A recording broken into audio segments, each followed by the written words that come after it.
হাসরের ময়দানে আধা হাত উপরে সূর্য চলে আসবে, নিচের জমিন আর মাটি থাকবে না, সেটা তামা তামা তামা তামা পরিণত হয়ে যাবে।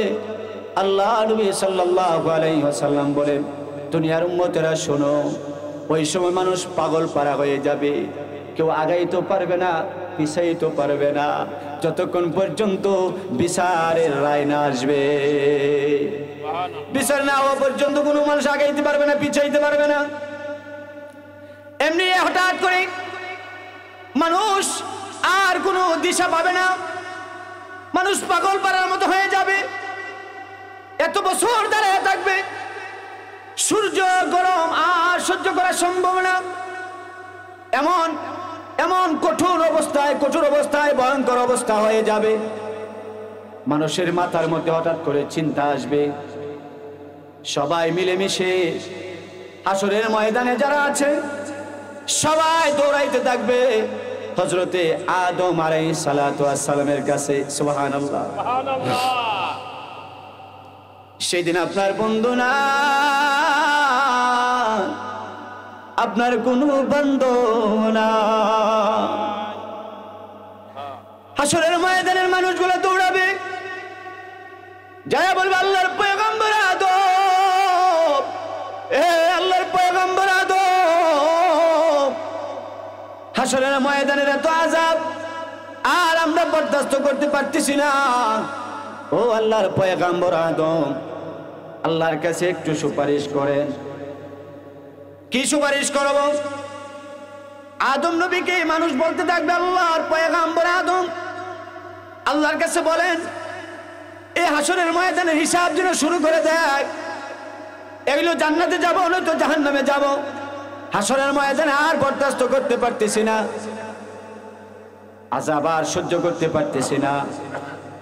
এমনি আদম আলাইহিস সালাতু ওয়াস সালাম জবাব দিবেন, লাস্তু লাহা। এ উম্মতরা শুনো, না না না, এ আল্লাহর সামনে দাঁড়ানোর মতো আজকে আমার যোগ্যতা নাই, আমার ক্ষমতা নাই। আদম নবী ফিরাইয়া দিবেন আর বলবেন আলাইকুম বিইব্রাহিম। সুবহানাল্লাহ। আদম পয়গম্বর বলেন, যাও হযরত ইব্রাহিম খলিলুল্লাহর কাছে। মানুষ দৌড়ে যাবে ইব্রাহিম খলিলুল্লাহর কাছে। ইব্রাহিম খলিলুল্লাহর কাছে যায় বলবে, ও আল্লাহর পয়গম্বর ইব্রাহিম খলিলুল্লাহ, আল্লাহর কাছে একটু সুপারিশ করেন, আমরা হাসরের ময়দানের আযাব আর বরদাস্ত করতে পারতেছি না। ইব্রাহিম খলিলুল্লাহ একই কথা বলবেন, লাস্তু লাহা। উম্মতেরা আমার কাছে আসছো, কিন্তু আমি আল্লাহর সামনে দাঁড়ানোর সাহস নাই। আজকে যে তোমাদের জন্য সুপারিশ করব, এই যোগ্যতা আমি ইব্রাহিমের নাই, আমার কাছে কোনো লাভ হবে না। তোমরা যাও আলাইকুম বিমূসা। মানুষ দৌড়ে যাবে হযরতে মূসা কালিমুল্লাহর কাছে। মূসা কালিমুল্লাহর কাছে যায় বলবে, এ আল্লাহর পয়গম্বর, আপনি না তুর পাহাড়ে যায় আল্লাহর সাথে কথা বলতেন। মূসা পয়গম্বর আল্লাহর সাথে কথা বলতেন, জানেন না আপনারা? উম্মতগুলো বলতে থাকবেন, ও আল্লাহর পয়গম্বর মূসা, আপনি না আল্লাহর সাথে দুনিয়ায় থাকাকালীন তুর পাহাড়ে যায় কথা বলতেন, আপনি আমাদের জন্য আল্লাহর কাছে একটু সুপারিশ করেন। মূসা পয়গম্বর বলেন, লাস্তু লাহা লাস্তু লাহা লাস্তু লাহা, না না না না না, সুপারিশ করার মতো আমার আজকে এই দিনে কোনো যোগ্যতা নাই। তখন মূসা পয়গম্বর ডাক দিয়ে বলেন, আমার কাছে আইসা কোনো লাভ হবে না, তোমরা যাও আলাইকুম বিঈসা। মূসা পয়গম্বর বললেন, যাও ঈসা রূহুল্লাহর কাছে। মানুষ দূরে যাবে ঈসা রূহুল্লাহর কাছে, যায় বলবেন, ও আল্লাহর পয়গম্বর ঈসা রূহুল্লাহ, এ আল্লাহর পয়গম্বর, আমাদের জন্য হাসরের ময়দানে আল্লাহ যেন হিসাব নিকাশ শুরু করে দেয়, আল্লাহর কাছে একটু সুপারিশ করেন, দরখাস্ত জানান। ঈসা রূহুল্লাহ বলবেন, এ উম্মতেরা শোনো, না না, আমি ঈসা রুহুল্লাহর আজকে সাহস নাই আল্লাহর সামনে দাঁড়ায়া কথা বলার। সুবহানাল্লাহ বলেন। ঈসা রুহুল্লাহ তখন আর ফিরাইয়া দিবে না, আশ্বস্ত করবেন এ উম্মতেরা তোমরা শুনো, এই যে মাকামে মাহমুদের মধ্যে একটা লোক সিজদায় পড়ে আছে, জামানার শেষ পয়গম্বর হযরতে মুহাম্মদুর রাসূলুল্লাহ সাল্লাল্লাহু আলাইহি ওয়াসাল্লাম। চিৎকার মেরে বলুন আল্লাহু আকবার। ঈসা রূহুল্লাহ বলবেন যাও মাকামে মাহমুদের মধ্যে শ্রেষ্ঠ নবী, আখির নবী, ইমামুল মুরসালিন জনাবে মুহাম্মদুর রাসূলুল্লাহ সাল্লাল্লাহু আলাইহি ওয়াসাল্লামের কাছে যাও। মানুষ দৌড়ায়া যাবেন মুহাম্মদুর রাসূলুল্লাহর কাছে, যায় বলবেন ও আল্লাহর পয়গম্বর, আপনি না আল্লাহর প্রিয় হাবিব, আসরের ময়দানের হিসাব নিকাশ শুরু হয়ে যাক, আল্লাহর কাছে আমাদের জন্য সুপারিশ করেন। সুবহানাল্লাহ বলেন। কার কাছে গেলেন? আমাদের নবীর কাছে। কার কাছে গেলেন? সকল নবীর উম্মত সবাই মিলে গেছেন কার কাছে? আমাদের নবীর কাছে। আল্লাহ নবী কথা শোনার পরে এমনি সিজদায় পড়ে যাবেন, সিজদায় পড়ে যাবেন। সিজদায় পড়ার পরে আল্লাহ আল্লাহ সব দেখেন, আল্লাহ তাআলা বলবেন হাবিব, ও আমার হাবিব আপনি মাথা উঠান, আর আপনার কাঁদতে হবে না। আপনি দুনিয়ায় থাকাকালীন কম কাঁদেন নাই, ও আল্লাহর পয়গম্বর, কাফের বেঈমান আপনাকে কম কাঁদায় না। আপনার দান দান শহীদ করেছে, কত রক্ত জমিনে ছড়িয়েছে। ও পয়গম্বর আপনি মাথা উঠান, দুনিয়ায় বহু কেঁদেছেন, আর কাঁদতে হবে না, আর কাঁদতে হবে না। মুহাম্মদুর রাসূলুল্লাহ সাল্লাল্লাহু আলাইহি ওয়াসাল্লাম বলেন প্রভু আমি মাথা উঠাবো না। আল্লাহ তাআলা বলবেন কেন মাথা উঠাবেন না? সুবহানাল্লাহ বলেন মিয়া। সুবহানাল্লাহ। বন্ধু বন্ধু কথা শুরু হয়ে গেলেন, প্রেমের আলাপন। বন্ধু বলবেন আল্লাহ মাথা উঠাবো না, আল্লাহ বলবেন কেন মাথা উঠাবেন না? আল্লাহ এই জন্য মাথা উঠাবো না যতক্ষণ পর্যন্ত আমার উম্মত গুলারে মাফ না করবে। পৃথিবীতে আল্লাহ তাআলা আমাদেরকে বানানোর পরে মাকসাদ ছিল আল্লাহর ইবাদত করা, উদ্দেশ্য ছিল আল্লাহর ইবাদত করা। আল্লাহ পাক রব্বুল আলামিন পৃথিবীতে আমাকে পাঠিয়েছেন শুধু আল্লাহর দাসত্ব করা। এর মূল বিষয় আল্লাহর দাসত্ব করব, বিনিময়ে আল্লাহ তাআলা আমাদেরকে জান্নাত দান করবেন। একবার জোরে বলুন সুবহানাল্লাহ। সবাই আওয়াজ দিয়ে বলুন সুবহানাল্লাহ। সুবহানাল্লাহ। কেমন আল্লাহ তাআলা ইহসান করেছেন। আল্লাহ চাইলে আমাকে হিন্দুর ঘরে জন্ম দিতে পারতেন, আল্লাহ চাইলে আমাদেরকে খ্রিস্টানের ঘরে জন্ম দিতে পারতেন, আল্লাহ পাক রব্বুল আলামিন চাইলে আমাদেরকে বেঈমান মুশরিক বানায়া দুনিয়াতে পাঠাইতে পারতেন। বিনা দরখাস্তে, বিনা চাওয়াতে আল্লাহ পাক আপনাকে আমাকে শ্রেষ্ঠ নবীর উম্মত মুসলমান হিসাবে দুনিয়াতে প্রেরণ করেছেন। সুবহানাল্লাহ। এ মুসলমান, এটাই তো আল্লাহর একটা বড় ইহসান, আল্লাহর একটা বড় দয়া। এত নাফরমানি করি, তারপর আল্লাহ আমাদেরকে গজব দেন না। এত আল্লাহর জমিনে তাইকা আল্লাহর নিয়ামত বুক কইরা নামাজ পড়ি না, রোজা রাখি না, হজ করি না, যাকাত দেই না, হালাল হারাম কোনো ভেদাভেদ নাই। আল্লাহ চাইলেন সঙ্গে সঙ্গে আমাদেরকে আযাব দিয়ে ধ্বংস করতে পারতেন। আল্লাহ বলেন বান্দা আমি তোমাদের প্রতি দয়া করেছি, ইহসান করেছি, আমি আল্লাহ চাই তুমি বুঝা আমি আল্লাহর প্রতি তাকায়া একবার তওবা করো, বিনিময়ে আমি আল্লাহ তোমার জিন্দেগীর গুনাহ মাফ করে দিব।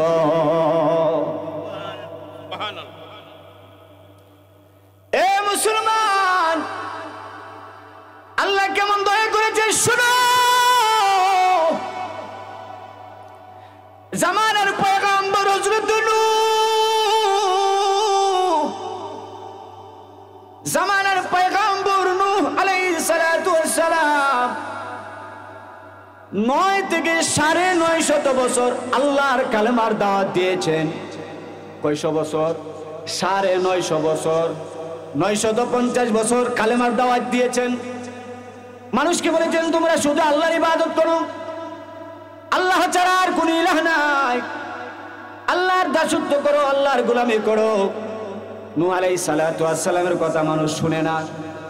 950 বছর কালেমার দাওয়াত দেওয়ার পরে মুফাসসিরিনে কেরাম বর্ণনা দেন মাত্র 80 থেকে 82 জন মানুষ কালেমার দাওয়াত গ্রহণ করেছে। কয়জন? মাত্র 80 থেকে 82 জন মানুষ। কয়শো বছর দাওয়াত দিলেন? 950 বছর দাওয়াত দিলেন। পয়গম্বর নূহ হঠাৎ মনের মধ্যে কষ্ট পেয়ে গেছে, আর বলতে লাগেন প্রভু, এ আমার আল্লাহ, আমি 9 থেকে 950 বছর তোমার কালেমার দাওয়াত দিলাম, আল্লাহ মাত্র 82 জন মানুষ কালেমা গ্রহণ করেছে। আল্লাহ তুমি এই জাতিকে ধ্বংস করে দাও। এই জাতিকে, কথা বলেন, এই জাতিকে কি করো? ধ্বংস করে দাও। যেই জাতি তোমার কালেমা গ্রহণ করে না, যেই জাতি পয়গম্বরের কথা শুনে না, তাদেরকে ধ্বংস করে দাও, আযাব দাও। নূহ পয়গম্বর আল্লাহর কাছে দরখাস্ত জানাইলেন। সঙ্গে সঙ্গে আল্লাহ তাআলা একটু ঘুরাইলেন। নূহ পয়গম্বরকে বোঝানোর জন্য আল্লাহ তাআলা একটু খেলা খেললেন। আল্লাহ পাক রব্বুল আলামিন নূহ আলাইহিস সালাতু ওয়াস সালামকে বললেন, পয়গম্বর নূহ, এ আমার বন্ধু নূহ, লাব্বাইক আল্লাহ। নূহ আলাইহিস সালাতু ওয়াস সালামকে আল্লাহ বললেন, এ পয়গম্বর নূহ, আমার জন্য একটা পেয়ালা বানাও। আগের জামানায় এমন আধুনিক কোনো সিস্টেম ছিল না। পাথর কাইটা হাতে ডিজাইন করে সুন্দর করে পেয়ালা বানাইতে হয়। আল্লাহ তাআলা বললেন, এ পয়গম্বর নূহ, আমার জন্য একটা পেয়ালা বানাও। আল্লাহর অর্ডার পেয়ে পয়গম্বর নূহ আল্লাহর জন্য বানাবেন। কত সুন্দর নিখুঁত ভাবে কাজ করে করে আল্লাহর জন্য একটা পেয়ালা বানালেন। সুবহানাল্লাহ বলেন। কার জন্য বানালেন? আল্লাহ। আল্লাহর জন্য পেয়ালা বানালেন। পেয়ালা বানানো শেষ হয়ে গেল। পয়গম্বর নূহ ডাক দিলেন, প্রভু, এ দয়াময়, আমি আপনার জন্য পেয়ালা বানালাম। আল্লাহ পাক রব্বুল আলামিন বলেন, ও পয়গম্বর নূহ, পেয়ালা বানাইছো? হ্যাঁ আল্লাহ আপনার জন্য পেয়ালা বানাইলাম। আল্লাহ পাক রব্বুল আলামিন ডাক দিয়ে বলেন, নূহ, পেয়ালা যদি বানায় থাকো, এখন মাটির মধ্যে আছাড় দিয়া ভেঙে বলো। জোরে বলুন সুবহানাল্লাহ। মনের কান লাগায় শুনবেন। এত কষ্ট করে পেয়ালা বানালাম, আল্লাহ অর্ডার দিলেন, আছাড় দিয়া ভেঙে গেল। আছাড় দিয়া, আল্লাহর হুকুম, আছাড় দিয়া ভেঙে ফেললেন। আল্লাহ পাক রব্বুল আলামিন আবার ডাক দিলেন, ও পয়গম্বর নূহ, আমার জন্য আরেকটা পেয়ালা বানাও। সুবহানাল্লাহ। আল্লাহর খেলা বুঝে যায় না। আল্লাহ বলেন, পয়গম্বর নূহ, এ পয়গম্বর, আরেকটা পেয়ালা বানাও। পয়গম্বর নূহ চিন্তা করতে লাগলেন, মনে হয় প্রথমবার যেই পেয়ালা বানাইলাম এটা আল্লাহর পছন্দ হয় না, এর চাইতে আরো সুন্দর করে আমাকে পেয়ালা বানাইতে হবে। সুবহানাল্লাহ। পয়গম্বর নূহ আরো সুন্দর করে পেয়ালা বানালেন। আরো সুন্দর, যেটা বানাইছিল এর চাইতে আরো সুন্দর করে বানালেন, আল্লাহকে দিবেন। সুবহানাল্লাহ বলেন। সাধারণ মনে করেন দেশের প্রধানমন্ত্রী যদি কাউকে বলে আমার জন্য এই জিনিসটা দাও, তাহলে চেষ্টা করবে সবচেয়ে ভালো জিনিসটা দেওয়ার জন্য। পয়গম্বর নূহ ঠিক তেমনি ভাবে চিন্তা করতে লাগলেন, আমার প্রভু, আমার সৃষ্টিকর্তা আমাকে বললেন একটা পেয়ালা বানানোর জন্য। আমার তো সুন্দরভাবে বানানো দরকার, কারণ এই পেয়ালা আল্লাহকে দিব। পয়গম্বর নূহ সুন্দরভাবে পেয়ালা বানালেন। পেয়ালা বানানো শেষ হয়ে গেল, আল্লাহর কাছে ডাক দিন, আল্লাহ পেয়ালা বানাইলাম, আল্লাহ যেটা বানাইছিলাম এর চেয়ে আরো সুন্দর করে পেয়ালা বানাইলাম। আল্লাহ বলেন এটা আসার দা ভেঙে গেল। আসার দা ভেঙে ফেললেন। আল্লাহ,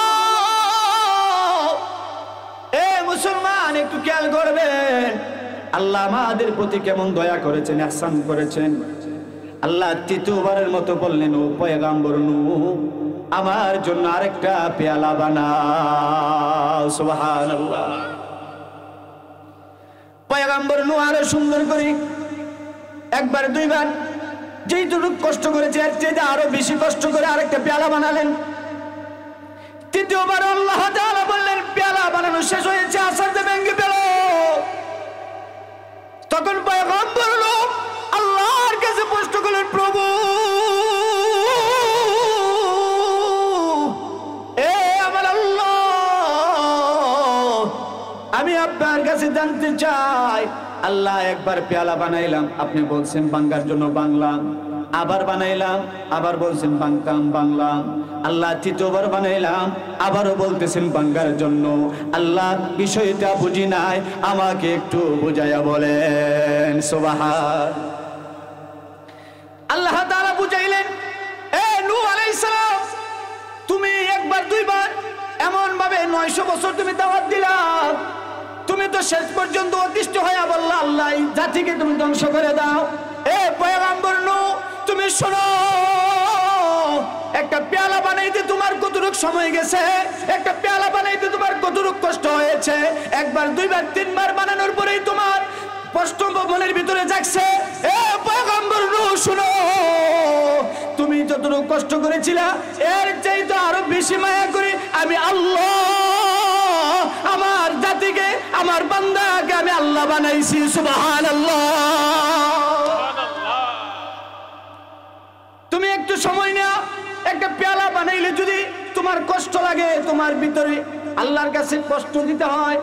আর পয়গম্বর শোনো, আমি আল্লাহ বান্দাকে বড় মায়া করে বানাইছি, বান্দাকে বড় আদর করে বানাইছি। ও নূহ, তুমি যে বললা আমার বান্দাগুলারে ধ্বংস করার জন্য, তুমি বলো তোমার এই পেয়ালার চাইতো আমি আল্লাহর আরো বেশি কষ্ট হবে। সুবহানাল্লাহ। তাহলে বোঝা গেল আল্লাহ আমাদের প্রতি ইহসান করেছেন, দয়া করেছেন। যদিও বান্দা গুনাহ করে, আল্লাহ ডাক দেন, লা লা তাকুনাতু মির রাহমাতিল্লাহ,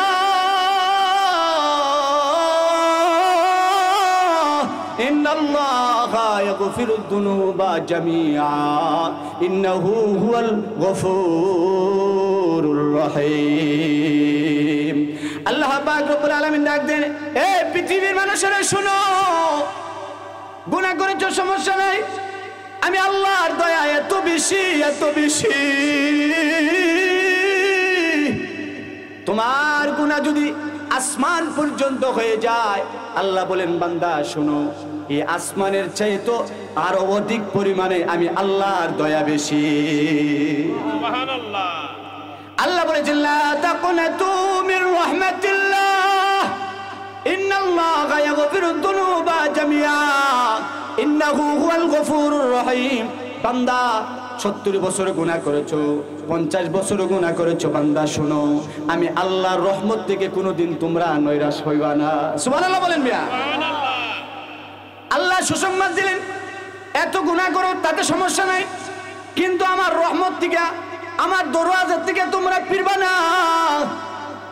কারণ 70 বছরের গুনাহ একবার যদি আল্লাহ আল্লাহ আল্লাহ বলে ডাক দিতে পারো, শ্রী বান্দা আমি আল্লাহ এত দয়া, আমি আর আল্লাহর এত মায়া।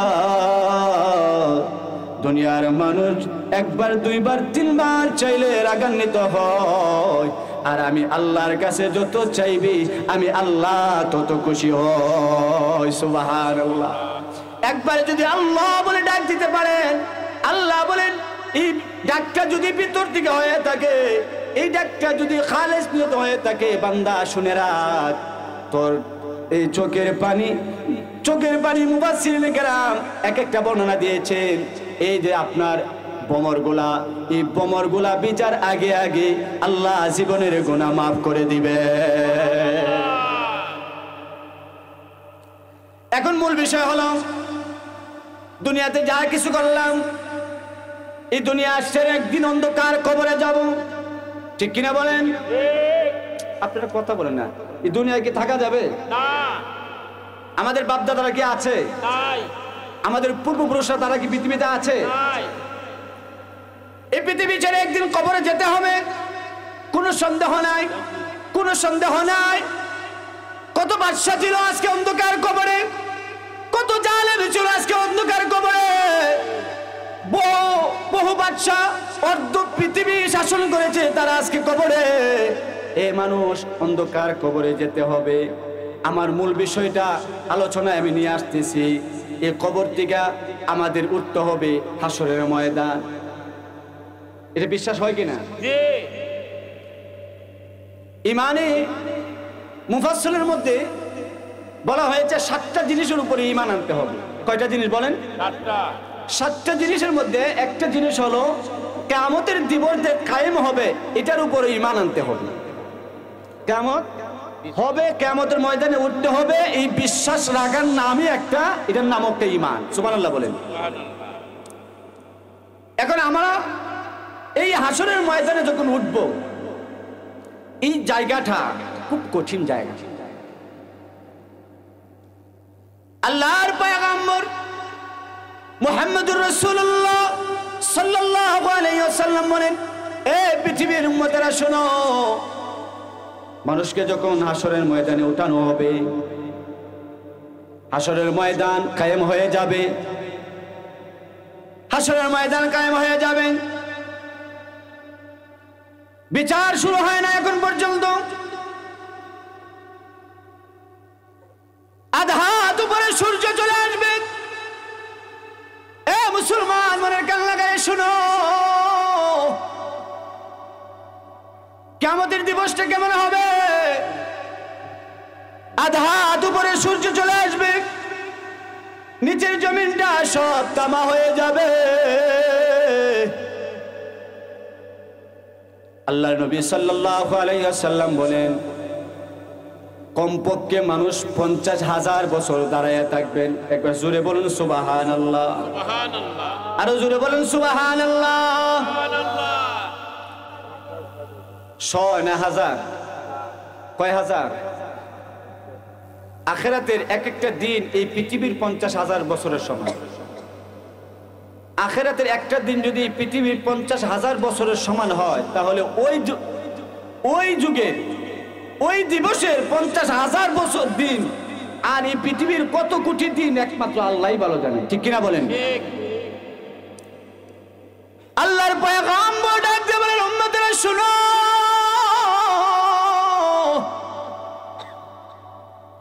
মানুষ যখন 50,000 বছর সময় দাঁড়ায় থাকবে, উপরে আধা হাত উপরে সূর্য চলে আসছে, আধা হাত উপরে সূর্য। আজকে দেখবেন সত্যের রোদে যদি একটু রোদ বেশি পড়ে সহ্য করা সম্ভব না।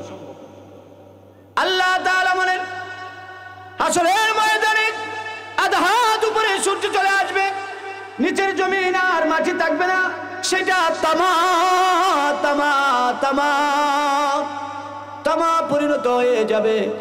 আল্লাহ নবী সাল্লাল্লাহু আলাইহি ওয়াসাল্লাম বলেন, দুনিয়ার উম্মতেরা শোনো, ওই সময় মানুষ পাগল পারা হয়ে যাবে, কেউ আগাইতে পারবে না, পিছাইতে পারবে না, যতক্ষণ পর্যন্ত বিচারের রায় না আসবে।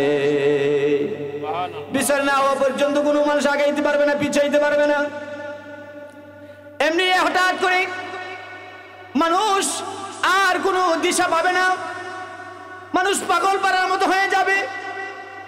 এত বছর দাঁড়ায় থাকবে, সূর্য গরম আর সহ্য করা সম্ভব না। এমন এমন কঠোর অবস্থায় ভয়ঙ্কর অবস্থা হয়ে যাবে। মানুষের মাথার মধ্যে হঠাৎ করে চিন্তা আসবে, সবাই মিলেমিশে হাসরের ময়দানে যারা আছে সবাই দৌড়াইতে থাকবে হযরতে আদম আলাইহিস সালাতু ওয়াস সালামের কাছে। সুবহানাল্লাহ। সেদিন আপনার বন্ধু না, আপনার কোনো বন্ধু না।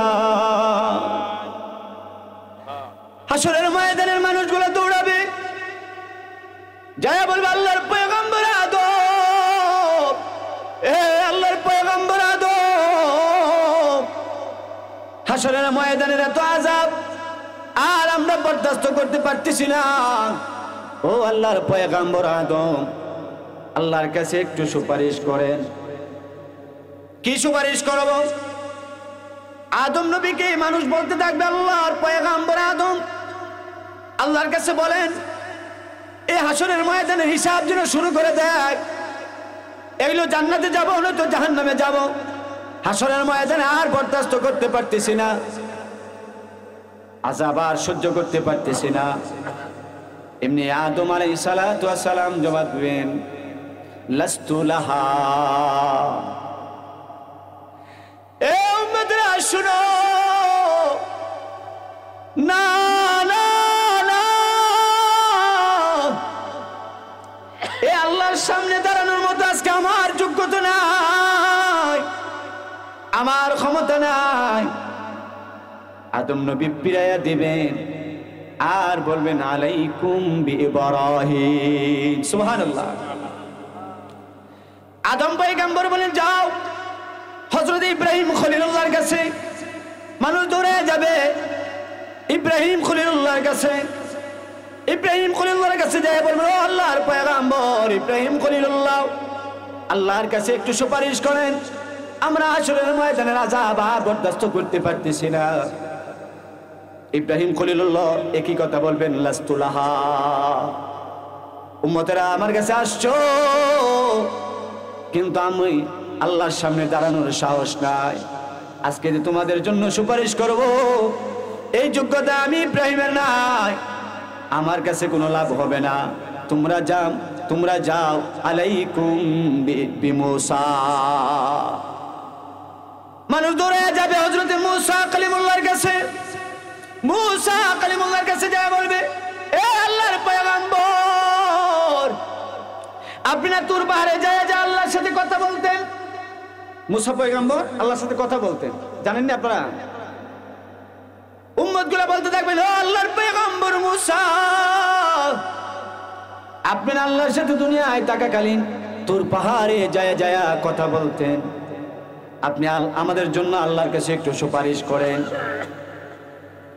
মূসা পয়গম্বর বলেন, লাস্তু লাহা লাস্তু লাহা লাস্তু লাহা, না না না না না, সুপারিশ করার মতো আমার আজকে এই দিনে কোনো যোগ্যতা নাই। তখন মূসা পয়গম্বর ডাক দিয়ে বলেন, আমার কাছে আইসা কোনো লাভ হবে না, তোমরা যাও আলাইকুম বিঈসা। মূসা পয়গম্বর বলবেন, যাও ঈসা রূহুল্লাহর কাছে। মানুষ দূরে যাবে ঈসা রূহুল্লাহর কাছে, যায় বলবেন, আল্লাহর পয়গম্বর ঈসা রূহুল্লাহ, এ আল্লাহর পয়গম্বর আমাদের জন্য আসরের ময়দানে আল্লাহ যেন হিসাব নিকাশ শুরু করে দেয়, আল্লাহর কাছে একটু সুপারিশ করেন, দরখাস্ত জানান। ঈসা রূহুল্লাহ বলবেন, এ উম্মতেরা শোনো, না না, আমি ঈসা রূহুল্লাহরও আজকে সাহস নাই আল্লাহর সামনে দাঁড়ায়া কথা বলার। সুবহানাল্লাহ বলেন। ঈসা রূহুল্লাহ তখন আর ফিরাইয়া দিবে না, আশ্বস্ত করবেন, এ উম্মতেরা তোমরা শুনো, এই যে মাকামে মাহমুদের মধ্যে একটা লোক সাজদায় পড়ে আছে, জামানার শেষ পয়গম্বর হযরতে মুহাম্মদুর রাসূলুল্লাহ সাল্লাল্লাহু আলাইহি ওয়াসাল্লাম। চিৎকার মেরে বলুন আল্লাহু আকবার।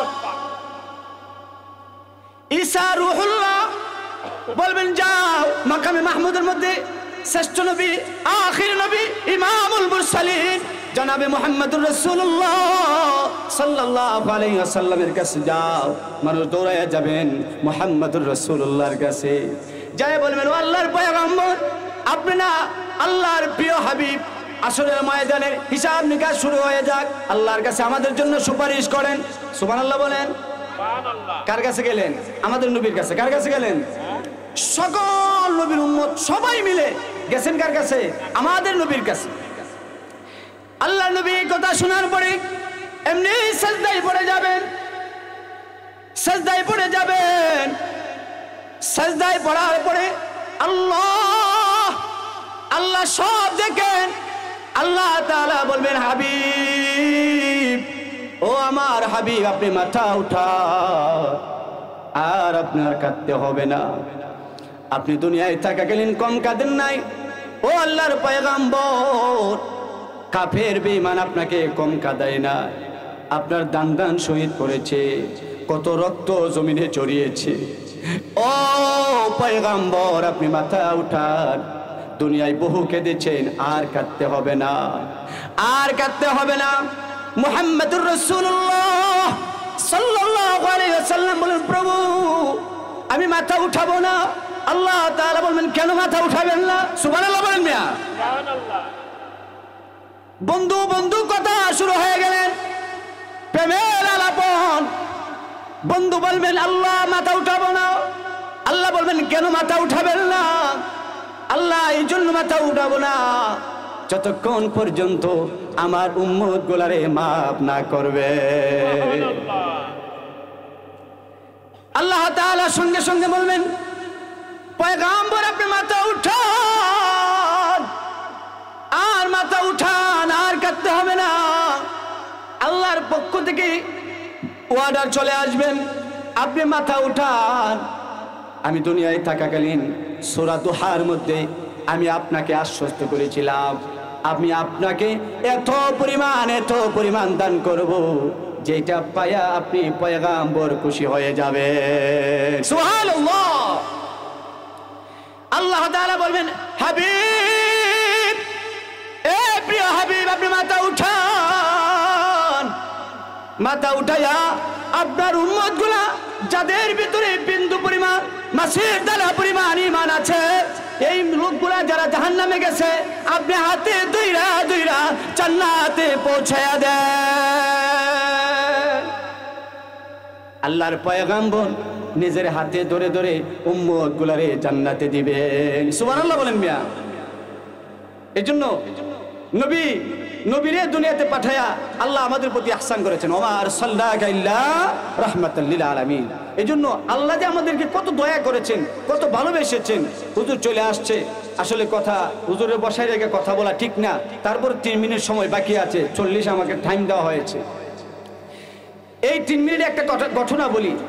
আল্লাহ তাআলা যখন বিচারের কার্যক্রম শেষ করবে, বিচারের কার্যক্রম শেষ করার পরে যাদেরকে আল্লাহ তাআলা জান্নাত জাহান্নাম দিয়ে দিবেন, এই কথা শুনেন, কথা বলেন না, যাদেরকে আল্লাহ কি দিবেন? জাহান্নাম দিবেন, তাদেরকে অর্ডার করা হয়েছে। এই অর্ডার করার পরে 2জন ব্যক্তিকে আল্লাহ ডাক দিবেন। কয়জন ব্যক্তিকে ডাক দিবেন? কথা বলেন, কয়জন ব্যক্তি? 2জন ব্যক্তিকে আল্লাহ ডাক দিবেন। ডাক দিয়া বলবেন, এ বান্দা, যা জাহান্নামে যা। 2জন দাঁড় করে একজনকে বলছে, কি কই যাও? জাহান্নামে যাও। তে এক দৌড় মারছে, দৌড় দিয়া জাহান্নামের কাছাকাছি, দৌড় দিয়া আইক্কাকে বুঝাইতে পারি না, দৌড় দিয়া কই গেল? জাহান্নামের কাছাকাছি। আল্লাহ দাঁড়া, দাঁড়াইছে। দাঁড়ানোর পরে আল্লাহ জিগাইতেছে, বান্দা তুই যে দৌড় মারলি, আমার তো কোনো কিছু জিগাইলে না। সুবহানাল্লাহ বলেন। তখন বান্দা বলেন, আল্লাহ দুনিয়ায় আপনার কথা অমান্য করেছি, কোনো কথা আমি মানি নাই। আল্লাহ আজকে আসরের ময়দানে আপনি আমাকে বলেছেন জাহান্নামে যাওয়ার জন্য, যদিও আমি জানি জাহান্নাম কষ্টদায়ক জায়গা। আল্লাহ আপনার কথা মানার জন্য আজকে আমি দৌড় দিয়া সরাসরি জাহান্নামে যাওয়ার জন্য প্রস্তুত হয়েছি। জোরে বলুন সুবহানাল্লাহ। তার কথা মানার জন্য, শেষ পর্যন্ত আল্লাহর একটা কথা মানার জন্য। আর দ্বিতীয় ব্যক্তিকে আল্লাহ বললেন, যা জাহান্নামে যা। তে কি করে? সামনে এক কদম আগায়, আবার পিছায় ফিরে ফিরে আল্লাহর দিকে তাকায়। সুবহানাল্লাহ বলেন।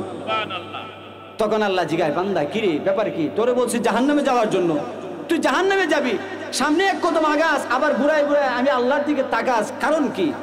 তখন বান্দা বলবেন যে আল্লাহ দুনিয়ায় থাকাকালীন শুনেছি আল্লাহ আপনার মতো দয়া আর কারণ নাই। সুবহানাল্লাহ বলেন। আপনার মতো দয়া, আপনার মতো মায়া আর কারোর নাই আল্লাহ। এই জন্য আমি সামনে এক কদম আগাই আর ঘুরে ঘুরে আপনার দিকে তাকাই, আপনার মায়া লেগে যা, আপনি আমাকে জান্নাত দিয়ে দিন। আল্লাহু আকবার, আল্লাহু আকবার। দুইজন ব্যক্তিকে আল্লাহ তাআলা এই দুইটা কথা বলার কারণে আল্লাহর মায়া লেগে যাবে। আল্লাহ বলবেন, যা তোরা দুজনকে জাহান্নাম থেকে মাফ করে আমি আল্লাহ জান্নাত দান করে দিলাম। সুবহানাল্লাহ। যাই হোক মুহতারাম হাজিরিন, আমার সময় শেষ, হযরত চলে আসছে।